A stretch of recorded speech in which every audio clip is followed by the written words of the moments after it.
New year, new weapons, new armor, new zones, new skills. The new Guild Wars 2 Living World Season 4 Episode 5 has a lot of new in it.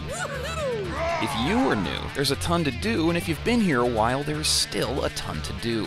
Also, if you've been here a really long time, there's stuff you may remember from the first Guild Wars, but we'll get into that later. Now, let's get to know the latest Guild Wars episode, All or Nothing. There's 10,000 years of history in the Guild Wars world, but that doesn't mean you need to start reading in your downtime. The lore is there for your discovery if you want it, but Guild Wars is great even with a cursory understanding of the hows and whys. Here's a quick history lesson if you're just jumping in, or a refresher if you're a veteran. A giant dragon whose breath turns everything it touches into crystal named Kralkatorrik has been a force in Tyria for thousands of years. He's a really bad dude.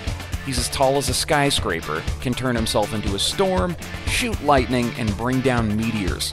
All of this in addition to just being able to smack you with part of his giant crystal body. Oh, and sometimes he sleeps for 10,000 years. But when he wakes up, it's time to eat magic and basically make everything bad for most living things. The only known way of defeating him is to use the power of another dragon to exploit the resonance of his crystalline bloodline. Basically, he's vulnerable to his family, just like all of us. I happen to have a major debuff when my mother-in-law yells.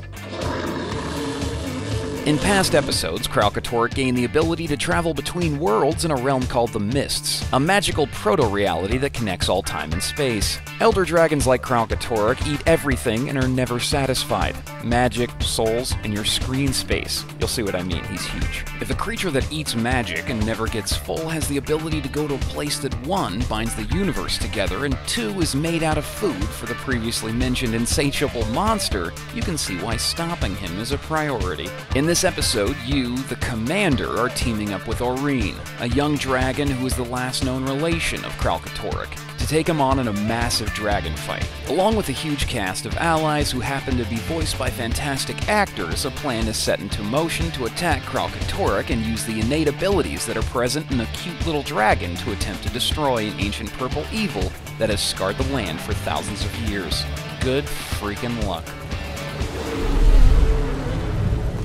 Every Living World episode has new content updates in the form of things like armor, weapons, zones, instances, which in Guild Wars 2 are called fractals, and even things that modify older fractals to make content fresh no matter how many times you've run them. In All or Nothing, the Diviner set, which is obtained by participating in world versus world combat, the kind Guild Wars 2 is known for, is being introduced to PvE. As far as new weapons in this episode, there's a legendary longbow called Ferris being added that players have been waiting to see for a long time.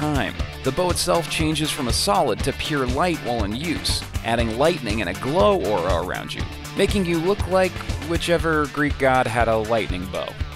Another weapon addition is a new upgradable set called Dragon's Blood. In the course of the episode, you and Aurene are tasked to create a new Dragon's Blood weapon to use against Kralkatorrik.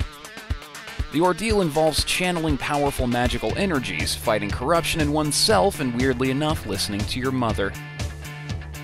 It's all very deep and moving, but at the end of it, you can get a kick-ass looking weapon. The new fractal, called Siren's Wreath, is basically everything I liked as a kid in one instance. Well, everything except pizza. You get to fight pirates, look for buried treasure, and also there are dinosaurs and ghosts. I feel like all these things should have been put together before now, but Guild Wars 2 did it, so at least now it exists. A ghost pirate captain is luring ships with the promise of treasure, but when they get close, illusion magic causes them to wreck, and the captain then adds their valuables to the ghost pirate horde for even more luring power. You and your crew go to try to break the curse in an awesome good time, but sadly, no pizza. Unless you order it. I mentioned you veteran players earlier, and that's because in this episode you'll be returning to Thunderhead Peaks, a zone that should be familiar from the original Guild Wars. This game takes care of its elder dragons. Last but definitely not least, there's a new skill mastery for your mounts. The mounts in Guild Wars 2 change how you see the world of the game, as each mount has different abilities and ways to maneuver through Tyria.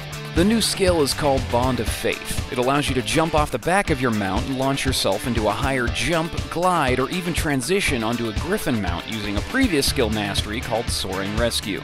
Each Living World episode changes Guild Wars 2 so it truly stays alive, both in the feel of the world itself and in the Guild Wars 2 community, which is very active and one of the most welcoming groups I've encountered online. Big shout out to my guild VIP, and I will see you in World v World.